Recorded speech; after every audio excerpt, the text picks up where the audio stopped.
ജ്ഞാനം, അതായത് wisdom, freedom and love, ഈ മൂന്ന് കാര്യത്തെയും ക്രൂശുമായിട്ട് ചേർത്ത് ചിന്തിക്കാനാണ് ഞാൻ ആഗ്രഹിക്കുന്നത്.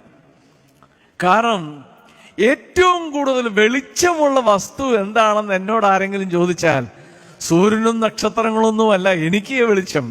എൻ്റെ വെളിച്ചം ക്രൂശാണ്. ക്രൂശിന്റെ വെളിച്ചമാണ് ലോകത്തിന്റെ വെളിച്ചം.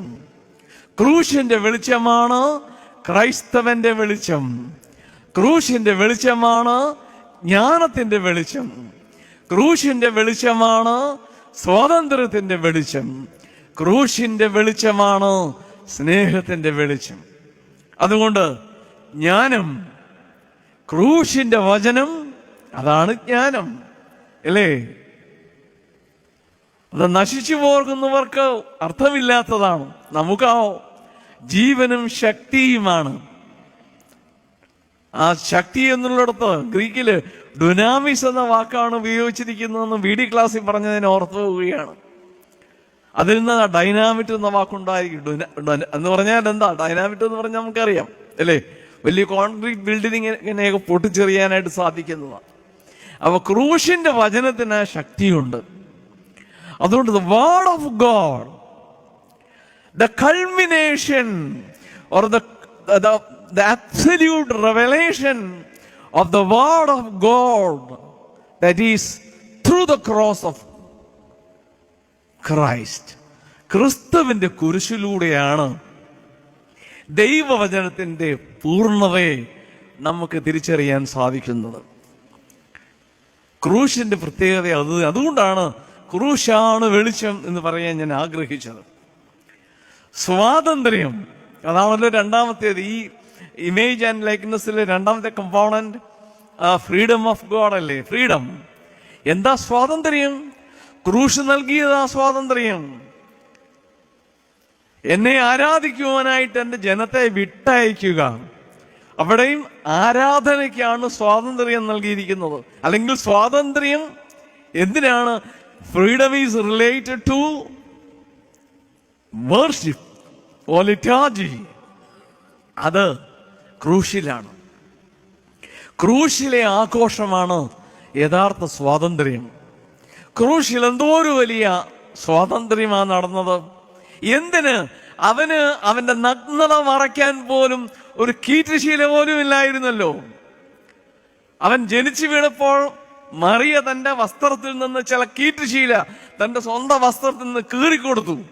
പക്ഷെ കാൽവറിയിൽ ചിത്രകാരൻ വരച്ചു വെച്ചിട്ടുണ്ട് അവന്റെ നഗ്നത കാണാതിരിക്കാനായിട്ട് ഒരു തുണ്ട് തുണി. പക്ഷെ യഥാർത്ഥത്തിൽ അവൻ നഗ്നനായിരുന്നു. പക്ഷെ ആ നഗ്നതയെ ലോകം കണ്ടില്ല. കാരണം എന്താണ്? ലോകത്തിന് വെളിച്ചം നൽകുന്ന സൂര്യനും ചന്ദ്രനും നക്ഷത്രങ്ങളും ഒക്കെ അന്ന് അന്ധതയിലായിപ്പോയി. നമ്മുടെ ആരാധനക്രമത്തിലൊക്കെ സൂര്യൻ തന്റെ കിരണങ്ങളെ പിൻവലിച്ചു എന്ന് എഴുതിയിട്ടുണ്ട്. ഞാൻ അതിനെതിരായിട്ടുള്ള ആളാ. ഒരു സൂര്യനും ചന്ദ്രനും ഒന്നും ഒരു കിരണവും പിൻവലിച്ചില്ല. പിന്നെ എന്താണ്? ഈ കാൽവറി ക്രൂശിലെ വെളിച്ചത്തിന്റെ മഹോത്സവം. കാൽവറി ക്രൂശിൽ നടന്നത് വെളിച്ചത്തിന്റെ മഹോത്സവമാണ്. 1000 സൂര്യഗോളങ്ങൾ ഒന്നിച്ച് ജ്വലിച്ചു പ്രകാശിക്കുമ്പോൾ ഒരു ചെറിയ മിന്നാമിനിങ്ങിന്റെ ഘട്ടം ആരാണ് കാണുന്നത്? ആർക്കും തിരിച്ചറിയാൻ ഒക്കെയില്ല. That is what is happened on the cross. ക്രിസ്തുവിന്റെ മഹാ വെളിച്ചത്തിന്റെ ആഘോഷം നടക്കുമ്പോൾ അവൻ നഗ്നനായിരുന്നു, അവൻ വസ്ത്രം ധരിച്ചിരുന്നു ഒന്നും കാണാനും നോക്കാനൊന്നും മനുഷ്യന് സാധിച്ചില്ല. കാരണം തീവ്രമായ വെളിച്ചത്തിൽ നട്ടുച്ചയ്ക്ക് നേരെ സൂര്യനെ നോക്കിക്കേ. ആരെങ്കിലും നോക്കുവോ? ഒന്ന് നോക്കും, പിന്നെ കണ്ണടയ്ക്കും. ഇരുട്ട് വന്നതൊന്നുമല്ല, നമ്മൾ കണ്ടത് വെളിച്ചത്തെയാണ്. പക്ഷെ കണ്ണടച്ചു. ഇത് തന്നെയാണ് കാൽവറിയിൽ നടന്നത്. ഇത് തന്നെയാണ്. അതുകൊണ്ടാണ് അവിടെ സെലിബ്രേഷൻ ഓഫ് ലൈറ്റ്. കാൽവറിയിലേതൊരു മഹോത്സവമാണ്.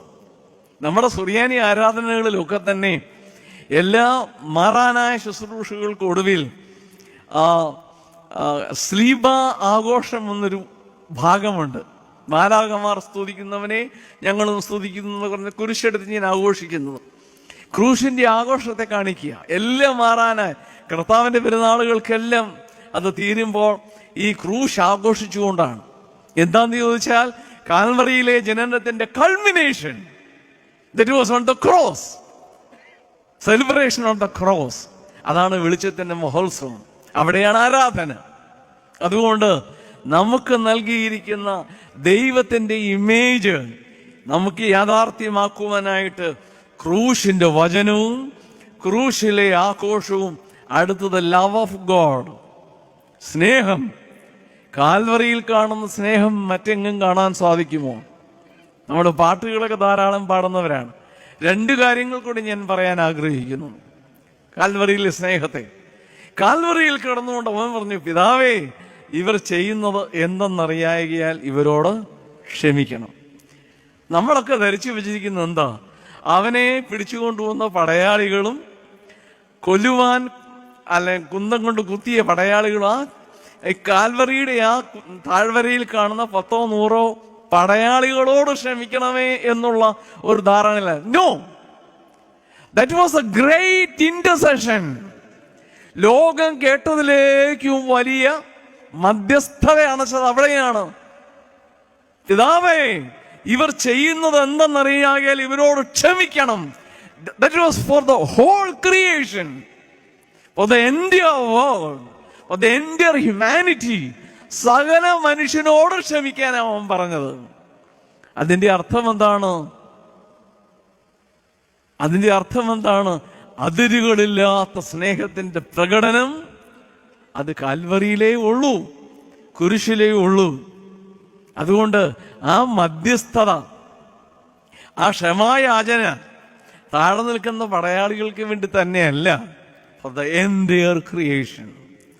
ആദം മുതൽ ഇങ്ങോട്ടുള്ള ഇനി ഉണ്ടാകാൻ പോകുന്ന സകല മനുഷ്യർക്കും വേണ്ടി, സകല സൃഷ്ടിക്കും വേണ്ടിയുള്ള മധ്യസ്ഥതയാണ്. വീണ്ടും ക്രൂശിൻ ചുവട്ടിലെ കരുതൽ എത്ര വലുതാ! നിങ്ങളൊന്ന് ചിന്തിച്ച്, അവൻ കിടന്നത് എങ്ങനെയാ? ക്രൂശിൽ ഇങ്ങനെ സ്റ്റഡി ആയിട്ടാണോ? അല്ല, അവന്റെ തല കുനിഞ്ഞ് താഴോട്ട് നിൽക്കുകയാണ്. താഴോട്ട് തല കുനിച്ച് കിടക്കുന്ന അവന്റെ കണ്ണിൽ പെടുന്നതുണ്ടല്ലോ, മണ്ണല്ല, മറിച്ച് വിലപിക്കുന്ന ഒരു സ്ത്രീയെയും വേദനിക്കുന്ന ഒരു ചെറുപ്പക്കാരനെയുമാണ്. പറഞ്ഞു, സ്ത്രീയെ, നിന്റെ മകനിതാ. അവനോട് പറഞ്ഞു, യോഹന്നാനെ, നിന്റെ അമ്മ ഇതാ. സുവിശേഷൻ എഴുതിയിരിക്കുന്നു, അന്ന് മുതൽ അവൻ അവളെ സ്വന്തം ഭവനത്തിൽ ചേർത്തു. അസാധാരണമായ ഒരു ബന്ധം, അസാധാരണമായ ബന്ധം ഉടലെടുത്തു കുരിശിന്റെ ചുവട്ടിൽ. സന്ദർഭവശാൽ പറയുന്നു എന്നേ ഉള്ളേ, ഇതിന്റെ ഭാഗമല്ലെങ്കിലും നമ്മൾ വിവാഹ കൂദാശയിലെ കിരീടം വാഴ്ത്തുമല്ലോ, കുരിശയാണ് നമ്മൾ ആഘോഷിക്കുന്നത്. അതിന്റെ അർത്ഥം എന്താ? ഈ മണവാളന്റെയും മണവാട്ടിയുടെയും ബന്ധത്തിന്റെ ഉറപ്പ് കുരിശിന്റെ ചുവട്ടിലേ ഉള്ളൂ എന്നതുകൊണ്ടാണ്. ഏതായാലും